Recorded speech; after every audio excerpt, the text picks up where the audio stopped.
Halo Sobat Podcast, ketemu lagi dengan saya Brosis di Podcast BPJS Kesehatan.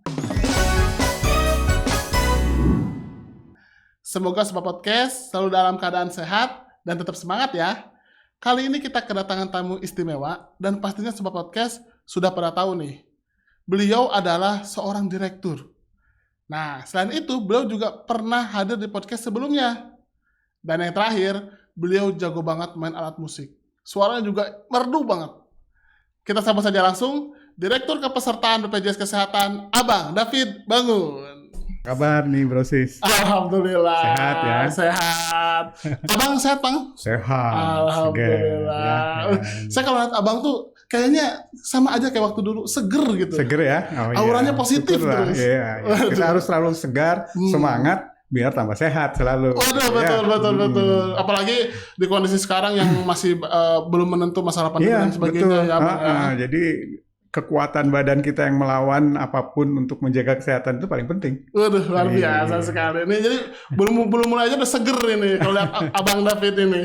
Bang, kita kan tahu bahwa beberapa minggu yang lalu ya, Wakil Presiden itu memberikan penghargaan kepada 22 provinsi dan 334 kabupaten kota atas penghargaan UHC ya, Universal Health Coverage.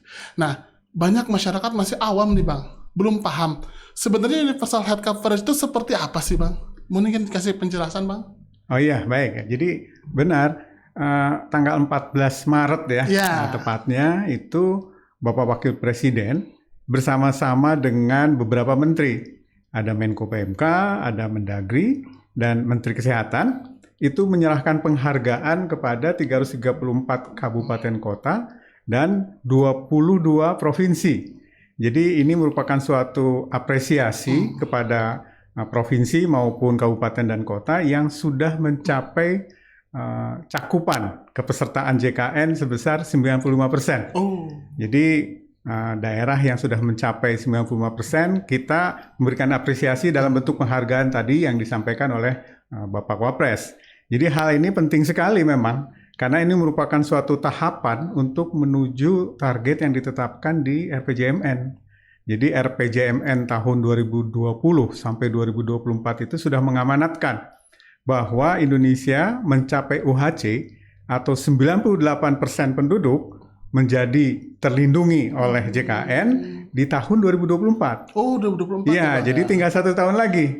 Iya, jadi kita melihat bahwa sampai dengan 2023 kita sudah mencapai angka yang menggembirakan. Jadi udah lebih dari 90%. Jadi tahun ini kita harus naik lagi dan tahun depan mencapai 98%. Nah, untuk mencapai UHC ini, peranan Pemda punya peranan yang penting sekali. Nah, oleh karena itu kita memberikan penghargaan, apresiasi kepada seluruh kepala daerah yang sudah mencapai UHC.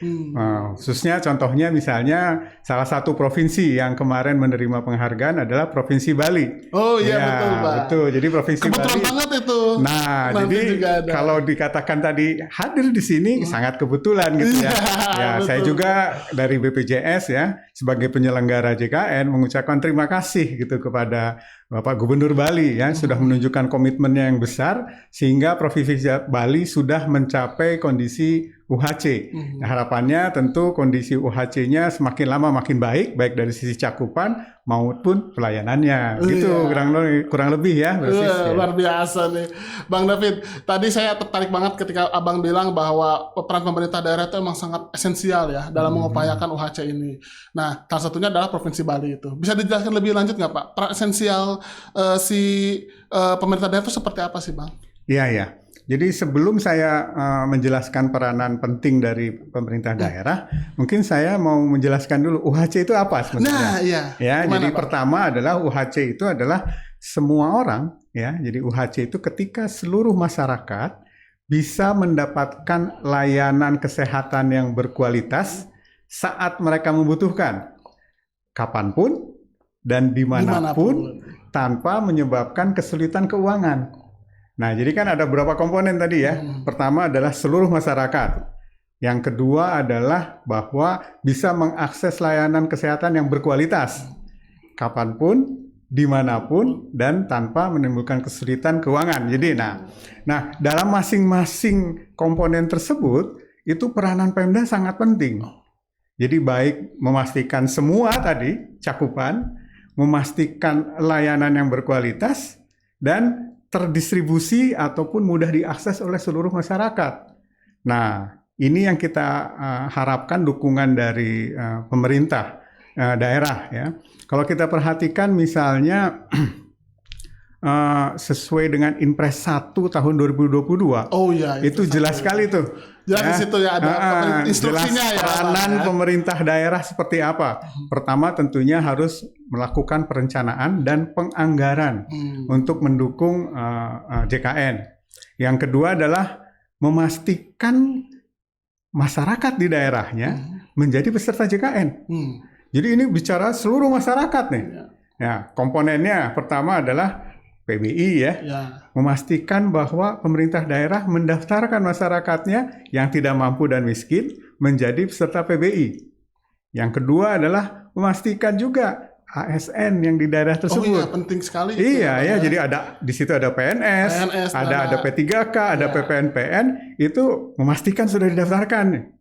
Yang ketiga lagi misalnya desa nih, kepala desa dan perangkat desa itu kan harus didaftarkan juga. Oh penting sekali. Penting. Nah itu pemerintah daerah. Mereka yang menggerakkan desa itu ya Bang ya. Jadi itu. Nah selanjutnya juga bukan hanya untuk yang tadi ya, bukan hanya untuk PNS, PBI, tetapi juga untuk masyarakat lain.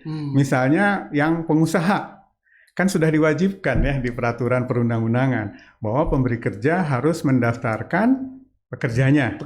Nah, peranan pemerintah daerah kan penting nih. Penting sekali. Memastikan bahwa semua pemberi kerja di daerahnya itu mendaftarkan. Harus mematuhi ya Bang ya. Nah, berikutnya adalah masyarakat yang cukup mampu. Ya, masyarakat cukup mampu kan harusnya jangan terima bantuan iuran ya. Harus mendaftarkan. Mendaftarkan sebagai peserta mandiri ya Bang. Pemerintah daerah kan bisa membuat suatu peraturan regulasi yang mengkaitkan kepesertaan JKN dengan layanan publik. Oh iya, betul. Ya, jadi itu yang pertama itu kelompok untuk memastikan semua masyarakat. Yang kedua adalah tadi yang UHC ya, kualitas tadi. Oh, kualitas layanan kesehatan. Jadi pemerintah daerah ini berperan untuk memastikan obatnya tersedia sesuai formularium, memastikan infrastruktur di rumah sakit tersedia. Iya, infrastruktur dan obat itu sangat yang esensial. Nah, ini tentu mesti koordinasi dengan Kementerian Kesehatan, gitu kan ya. Yang ketiga adalah memastikan vaskesnya itu tersedia ke seluruh daerah. Indonesia kan kepulauan, ada yang terpencil, daerah-daerah 3T. Kan mereka berhak juga mendapatkan tadi layanan kesehatan dimanapun dan kapanpun. Dan tanpa kesulitan. Betul, sehingga pemerintah daerah berperan untuk memastikan hal itu. Nah, jadi kalau kita perhatikan hal tadi, peranan pemerintah daerah untuk mencapai UHC itu memang sangat besar sekali. Ya, itu yang kami lihat bahwa kesuksesan JKN itu kontribusi pemerintah daerah sangat besar. Gitu Brosis. Nah, betul Bang. Dan ternyata ya apa yang disampaikan Abang ini sangat relevan nih dengan disampaikan oleh Pak Gubernur Bali Bang. Jadi kemarin saya sempat diskusi dengan Pak Gubernur lewat online begitu, dan di sana beliau juga mengutarakan komitmen Bali yang luar biasa. Iya, pasti. Nah, ada cuplikannya nih Bang. Mari kita tonton. Terima kasih atas undangannya untuk podcast hari ini berkaitan dengan pencapaian Universal Health Coverage Provinsi Bali yang mencapai di atas 95%, tepatnya 98% sejak tahun 2022 dan saat ini tahun 2023. Nah, boleh diceritakan nggak Pak, sejak kapan pemerintah Provinsi Bali mengupayakan seluruh penduduknya terjamin dalam program JKN? Saya mengeluarkan Peraturan Gubernur Bali nomor 104 tahun 2018 tentang Jaminan Kesehatan Krama Bali Sejahtera JKN KBS dengan tujuan untuk memberi jaminan kesehatan kepada krama atau masyarakat Bali mencapai target Universal Health Coverage. Peraturan Gubernur ini saya keluarkan sejak begitu menjadi gubernur. Saya mengeluarkannya dalam waktu 3 bulan. Jadi sebagai percepatan untuk peningkatan layanan di bidang kesehatan. Wah, jadi emang di sini kita bisa melihat bahwa ternyata memang pemerintah provinsi juga, terutama khususnya Bali itu sudah benar-benar mempersiapkan ya Bang ya. Betul, jadi tadi Pak Gubernur kan bilang, jadi memastikan tentunya tadi masyarakat Bali semua terlindungi dan layanan kesehatannya berkualitas. Kebijakannya pun juga disesuaikan ya Bang. Dikuatkan dengan kebijakan. Betul. Nah bicara tentang komitmen nih Bang, kan sekarang ini sudah tercapai 22 provinsi dan 334 pemerintah kabupaten kota yang sudah menjadi UHC. Untuk yang belum bagaimana nih Bang?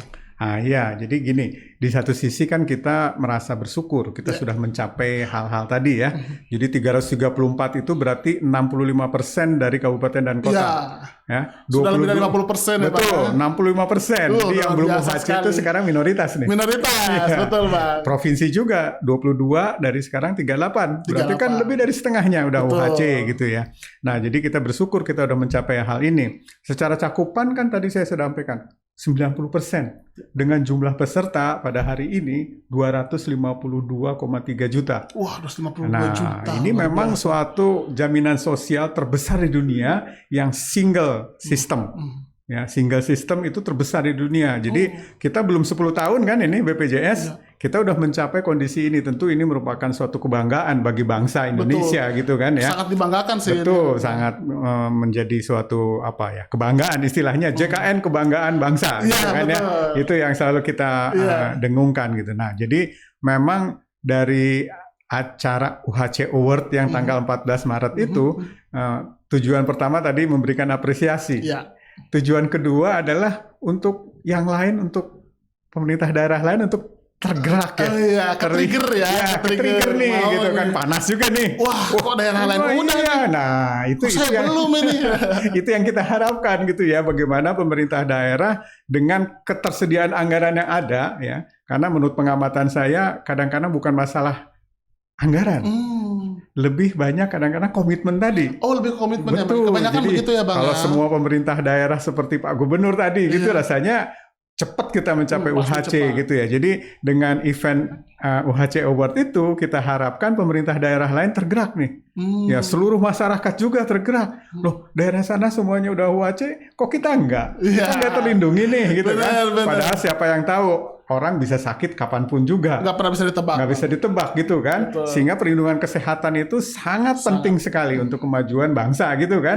Nah, jadi dengan UHC Award ini kita berharap pemerintah daerah, masyarakat sama-sama menuju UHC yang kita targetkan 2024 tahun depan.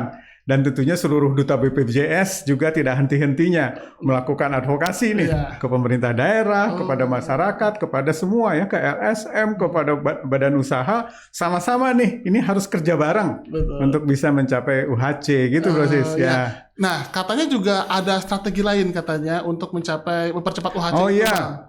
Itu kan kita sudah mencapai angka 90%. Nah, di mana-mana kalau udah mulai titik jenuh ini kan makin sulit nih. Biasanya gitu Bang. Betul, makin susah untuk naik lagi. Biasanya awal-awal cepat, udah mau capai ini susah. Nah, jadi kita menyusun strategi baru nih UHC.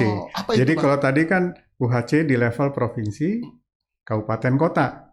Kita sekarang mau lebih dalam untuk sampai ke level desa nih, Brosis. Nah, strateginya apa? Kita namakan tadi programnya itu adalah pesiar. Oh, pesiar. Nah, jadi nanti pesiar desa nih. Oh. Bukan jalan-jalan nih pesiar desanya. Bukan jalan-jalan tapi pesiar ke desa ya, bukan. Ya, pesiar itu ada 4 aktivitas yang kita lakukan. Pertama kita petakan, kita sisir, kita advokasi, dan kita registrasi. Oh, petakan, sisir, advokasi, registrasi. Pas ya singkatannya. Oh, pas banget. Nggak dibuat-buat tuh.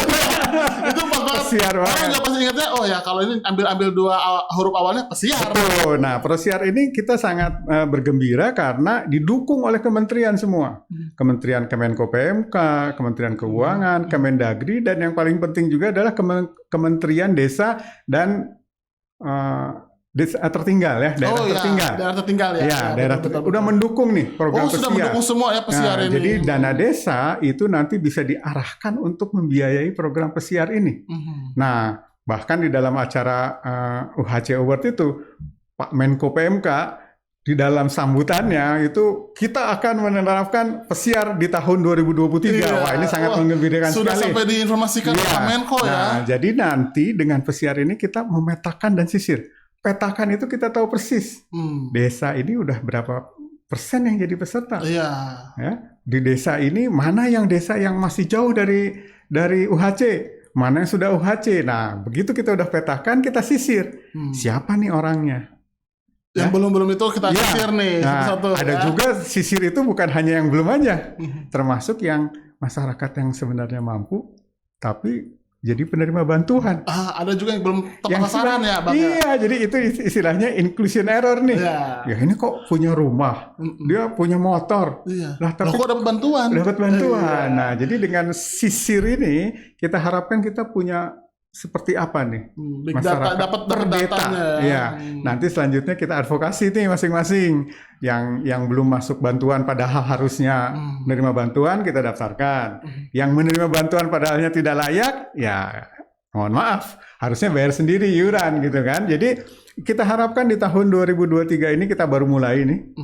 Nah, nanti upaya kita mencapai 98% sangat terbantu dengan program pesiar ini. Gitu. Iya. Nah, ada yang unik nih, bahwa kalau bisa diambil kesimpulan salah satu yang penting dari pesiar itu kan pendataan ya Bang ya? Iya. Karena data itulah yang jadiin sumbernya ya untuk informasi segala sesuatunya. Nah ini juga pas banget nih, Pak Gubernur juga berkomentar soal perlunya komitmen penyempurnaan data nih Bang. Nah seperti ini cuplikannya nih Bang. Dan terus terang saya juga sering berdiskusi dengan BPJS Kesehatan di Bali mengenai perlunya penyempurnaan data yang berhak mendapat premi dari APBN maupun dari APBD. Banyak tadinya data itu tidak akurat. Jadi saya minta ini disempurnakan. Saya menugaskan Kadis Kesehatan untuk meneliti kembali datanya karena kita harus mencermati betul masyarakat yang sepantasnya dan memang harus mendapatkan hak untuk mendapatkan layanan kesehatan dengan tanggungan dari APBN maupun APBD pemerintah Provinsi Bali dan kabupaten kota di Bali. Dan Bali itu penduduknya yang miskin kan cuma 4,7%. Jadi karena itu inilah harus menjadi prioritas. Jadi karena itu sekarang datanya sudah makin baik. Walaupun belum mencapai titik yang ideal, tapi sudah saya kira sudah memenuhi hak warga yang masyarakat yang memerlukan dan juga sesuai dengan kapasitas keuangan pemerintah provinsi maupun juga pemerintah kabupaten kota. Dan semuanya kami koordinasikan dengan baik dengan para bupati wali kota se-Bali sehingga bisa berjalan dengan skenario perencanaan yang kami buat gitu. Oh begitu Pak, berarti memang di sini terutama pengaktualan data ya paling penting ya Pak ya, karena memang update data itu untuk pemenuhan besaran jumlah yang harus diberikan layanan dengan tanggungan dari APBN dan dari APBD Provinsi Bali, dan mana yang memang bisa secara mandiri atau ditanggung oleh perusahaan atau tempat di mana dia bekerja. Itu harus clear sekali, jangan sampai satu orang mendapatkan double layanan itu. Selama ini banyak yang dapat double, dari kantornya dapat, dari Pemda dapat gitu. Padahal dia banyak duit. Nah, itu kan harus diperbaiki datanya. Nah, ini kalau kita lihat nih berarti memang benar ya, penyempurnaan data itu adalah hal yang sangat penting. Betul. Dan memang kalau kita lihat dengan pesiar ini, data pun bisa diperbaiki ya Bang ya. Ya, jadi salah satu output dari pesiar itu kita harapkan jadi semakin akurat nih data yang kita dan sesuai miliki gitu ya. Tadi kan ada yang harusnya menerima tapi tidak menerima. Sesuai dengan yang Abang sampaikan. Betul, ini jadi kita sudah satu hati lah ini untuk program pesiar ini. Gitu. Nah, tentunya selain masalah data, ada lagi satu tantangan nih, tentunya masalah mutu layanan. Tadi kan Abang sampaikan bahwa mutu layanan itu kan harusnya setara ya, mau itu di daerah tertinggal, mau itu di kota dan desa dan lain sebagainya. Bagaimana cara BPJS mensinergikan nih Bang dengan Pemda agar mutu layanan bisa setara begitu Bang? Ya, tentunya ini memang upaya yang harus kita lakukan dengan serius ya, karena kita juga sudah mencanangkan bahwa prioritas utama, fokus utama Badan tahun 2023 bahkan dari sejak tahun lalu adalah meningkatkan mutu. Nah, betul Bang. Ya, saya lihat ini eventnya atau waktunya sangat tepat dengan mulai berlakunya tarif baru ya. Oh iya. Ya, jadi dengan tarif baru yang berlaku mulai tahun 2023 ini, kita harapkan bahwa dengan tarif yang naik, maka Vaskes lebih sehat. Betul, Pak. Dan banyak juga pemerintah daerah ataupun swasta yang melihat peluang untuk membangun Vaskes dan melengkapi dengan infrastruktur yang baik itu makin menjangkau ke banyak daerah. Oh, betul. Jadi saya pikir ini kenaikan tarif di tahun 2023 ini suatu momen yang sangat baik kita sinergikan ya untuk kepada pemerintah daerah bahkan termasuk swasta untuk membuat jangkauan dan kualitas dari fasilitas kesehatan yang bekerja sama dengan kita BPJS semakin baik. Ya tentunya ujung-ujungnya adalah makin meningkatkan kepuasan di peserta. Oh gitu. iya betul Bang. Jadi memang dengan tarif yang baru ini diharapkan pemerintah daerah juga fokus ke perbaikan ya, betul, infrastruktur. Ya kan makin sehat ya. Karena makin sehat di situ ya. Nah, ya. ada yang unik nih Bang. Ternyata Gubernur Bali pun menyampaikan bahwa mutu layanan pun jadi concern mereka dan bahkan untuk hal mutu layanan di Bali itu bisa dikatakan sudah hampir setara Bang. Ya. Kita lihat nih ada cuplikannya. Kebetulan secara wilayah Bali ini kan relatif kecil dan juga hampir sebagian besar itu terjangkau dengan sistem komunikasi secara digital online. Jadi tidak ada kesulitan yang begitu signifikan terkait dengan pelayanan ini sehingga baik di kota maupun juga di desa itu relatif layanannya berjalan dengan baik. Dan saya memastikan bahwa seluruh rumah sakit di Bali sudah memberikan pelayanan kesehatan dan pelayanan publik secara komprehensif tidak saja untuk masyarakat tapi juga bahkan untuk para wisatawan domestik maupun juga wisatawan mancanegara. Misalnya Rumah Sakit Bali Mandara sudah tersedia layanan unggulan berupa layanan kanker terpadu. Juga menggunakan kearifan lokal seperti layanan kesehatan tradisional dan produk herbal oleh seluruh rumah sakit pemerintah daerah di Provinsi Bali menyediakan klinik tradisional. Ini dalam rangka meningkatkan kualitas layanan kesehatan kami di Provinsi Bali, tidak saja kesehatan yang konvensional tapi juga layanan kesehatan yang berbasis kearifan lokal Bali.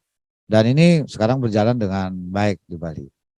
Nah, berarti di sini sudah jelas bahwa memang salah satu implementasinya ada di Bali ini, Bang. Iya, Bali. Mereka itu sudah kan fokus ke perbaikan layanan gitu. Ternyata ada juga nih cuplikan tentang bagaimana hospitality di Bali ini, Bang, dalam hal kesehatan. Seperti ini. Sekarang kaitannya dengan layanan kesehatan ini satu berkaitan dengan kualitas fasilitas layanan kesehatan itu. Gedungnya sendiri itu harus bagus. Yang kedua sumber daya manusianya yang harus bagus. Dan yang ketiga sarana prasarana yang harus memadai. Yang keempat sistem manajemennya. Nah, 4 unsur ini menjadi prioritas saya di dalam penyelenggaraan layanan kesehatan di Provinsi Bali. Dan saya memantau pemerintah kabupaten kota di Bali itu sangat giat di dalam meningkatkan kualitas sarana prasarana untuk kepentingan layanan kesehatan bagi warganya seperti di Kabupaten Badung, di Kota Denpasar, di Kabupaten Gianyar, Kabupaten Bangli, bahkan sekarang membangun rumah sakit yang dari segi kualitas bangunannya itu bagus sekali. Begitu juga sistem layanannya bagus sekali, SDM-nya juga bagus sekali. Jadi saya sangat senang melihat perkembangan layanan kesehatan di kabupaten kota di Bali yang dijalankan oleh para bupati yang justru baru menjabat belum 3 tahun, ya, karena baru dilantik bulan Februari 2021. Jadi dalam waktu 2 tahun terjadi perkembangan layanan kesehatan yang sangat baik di pemerintah kabupaten kota di Bali. Kalau provinsi sudah lebih dulu baik. Jadi Provinsi Bali memiliki fasilitas kesehatan yang sangat bagus, banyak mengakui kualitas layanan kesehatan di Provinsi Bali ini. Berarti memang kalau pemerintah Bali ini salah satunya tentunya sudah memahami ternyata ya. Betul. Tentang pelaksanaan itu. Dan dari sisi kita tentunya memastikan setiap klaim itu pasti dibayar. Oh, itu penting itu. Iya kan? Nggak ada lagi kejadian bahwa BPJS terlambat membayar. Iya. Rasanya sekarang sih udah bisa kita pastikan ya. Tidak malah katanya ada UMK juga ya. Betul, bahkan ada uang muka, betul. Jadi situasi sekarang menurut saya sangat kondusif untuk meningkatkan kualitas. Karena semua klaim pasti dibayar dengan tepat waktu, tarifnya sudah naik, kesadaran pemerintah daerah sangat tinggi ya untuk menyediakan, ya kalau contoh Bali itu memang sangat ideal sekali, gedungnya juga udah bagus-bagus gitu ya, termasuk tenaga medis. Karena ini tenaga medis ini yang menjadi tantangan kadang-kadang di daerah-daerah, kalau bukan di luar Bali ya. Nah, di luar daerah itu yang terpencil, itu tenaga medis yang menjadi kendala. Bangunan bisa dibangun, alat-alat bisa dibeli, tapi ketika tenaga medisnya kurang atau nggak mau ditempatkan di sana gitu. Nah, itu yang tantangan yang harus pemerintah daerah harus memberi insentif juga nih kepada tenaga medis di daerah-daerah yang terpencil supaya tenaga medis bersedia bekerja di daerah terpencil. Betul, Bang. Dan memang kalau dari kitanya kita sudah maksimal ya dari BPJS Kesehatan. Karena kalau saya lihat juga BPJS Kesehatan tuh tidak pernah berhenti memperbaiki layanan. Betul. Digitalisasi. Iya, betul. Bang. Mobile JKN, antrian online, ketersediaan tempat tidur dan sebagainya selalu kita tingkatkan terus tuh. Ya, ini yang kita harapkan dibarengi dengan semua pihak. Betul. Bisa dikatakan kita udah on the right track ya, Bang. Betul. Kita udah on the right track untuk menuju JKN yang bukan hanya untuk orang miskin. JKN itu untuk seluruh masyarakat Indonesia. Betul. Gitu. Hak semuanya ya, Bang. Betul. Nah, memang kalau masalah on the right track ini juga diakuin juga nih oleh pemerintah Bali. Mereka juga mengakui bahwa kita semua nih dan khususnya BPJS Kesehatan sudah ada di jalan yang tepat dan terus melakukan perbaikan. Nah, seperti ini nih, Bang nih. Jadi dan ini saya bersyukur bisa menjadi program nasional dijalankan oleh BPJS dengan cukup baik. Tapi tentu saja karena ini masih baru, kita harus evaluasi terus. Satu, regulasi, kalau memang ada yang kurang supaya diperbaiki. Kemudian juga sistem yang diterapkan oleh BPJS kalau ada yang kurang dievaluasi juga supaya bisa dilakukan perbaikan, sehingga dengan demikian penyelenggaraan kesehatan di Indonesia, apalagi di Bali, itu akan menjadi semakin baik dan meningkat kualitasnya, gitu. Bisa dikatakan di sini bahwa memang dengan kita sudah di on the right track dan juga dukungan dari pemerintah provinsi di daerah, itu menandakan bahwa program ini semakin lama akan semakin baik ya. Betul. Itu yang kita harapkan semua. Jadi UHC-nya itu adalah paripurna, bukan hanya dari sisi jumlah peserta, tapi kualitas dan jangkauan dan soal biaya tadi ya. Begitu. Karena itu yang paling penting ya, Bang. Jangan ada lagi iur biaya. Betul. Diskriminasi. Jangan sampai ada itu tuh, Bang. Benar. Dan ini kita untuk cuplikan terakhir ini adalah harapan nih, Bang. Harapan dari Gubernur Bali terkait pentingnya kesehatan dan juga tentang BPJS Kesehatan. Seperti itu. Tentu kalau saya di Bali memang berpandangan sumber daya manusia yang berkualitas itu salah satu unsurnya adalah kesehatan. Kalau orang tidak sehat, ya dia tidak akan bisa menjalankan aktivitas secara normal. Apalagi dituntut dengan satu kinerja yang tinggi dan berkualitas. Itu memerlukan satu persyaratan, diantaranya adalah kesehatan. Selain kesehatan juga ada unsur yang lain seperti pendidikan dan juga pendapatan warganya. Tapi orang nomor satu sehat dulu. Pendidikan tinggi kalau nggak sehat kan nggak bisa melakukan apa-apa dia. Jadi menurut saya kesehatan itu sudah merupakan kebutuhan dasar. Di dalam era saat ini itu saya kira harus menjadi prioritas yang sangat penting, dan saya kira semua negara di dunia juga menerapkan sistem kesehatan yang baik layanannya. Nah, kalau dari sini kita bisa ambil kesimpulan bahwa ternyata memang pemerintah daerah itu juga sudah concern tentang pentingnya kesehatan sekarang tuh ya, Bang. Betul. Prioritas utama emang. Iya, bukan hanya karena untuk menghindari yang sakit tertolong, bukan hanya itu, tetapi kan tadi Pak Gubernur bilang kalau masyarakat sehat, produktivitas itu makin tinggi. Iya. Itu yang kita harapkan. Gimana kita bisa berharap menjadi negara maju GDP naik terus, pertumbuhan ekonomi terus, kalau masyarakatnya kurang sehat gitu ya. Iya, betul. Dan ini memang sangat penting sekali untuk pemerintah daerah semuanya bisa memahami ini ya Bang ya. Betul. Karena kalau pemerintah daerah bisa memahami bahwa kesehatan itu adalah nomor 1, pastinya program ini akan semakin terus didukung. Betul. Begitu. Yeah. Dan yang kemarin belum masuk UHC bisa masuk UHC ya Bang. Iya, betul. Begitu ya. Betul. Nah, saya doakanlah Bang semoga lebih banyak lagi Pemda yang mencapai UHC, dan tentunya karena itu semua untuk kepentingan masyarakat, untuk kepentingan kita semua, dan bisa mendaftarkan seluruhnya menjadi program JKN. Itu yang kita harapkan sama-sama ya. Betul. Nah, sebelum kita menutup obrolan kita hari ini yang seru banget ini, boleh dong mungkin Abang bisa sampaikan pesan-pesan untuk masyarakat, khususnya untuk peserta JKN, tentunya tentang pentingnya jaminan kesehatan ini Bang. Silakan. Baik, terima kasih Brosis ya. Jadi kepada seluruh masyarakat Indonesia yang sudah menjadi peserta JKN, kami harapkan untuk terus memberikan masukan, memberikan saran kepada kami untuk upaya perbaikan. Karena bagi kami masukan dari peserta menjadi suatu informasi penting bagi kami untuk bisa meningkatkan kualitas.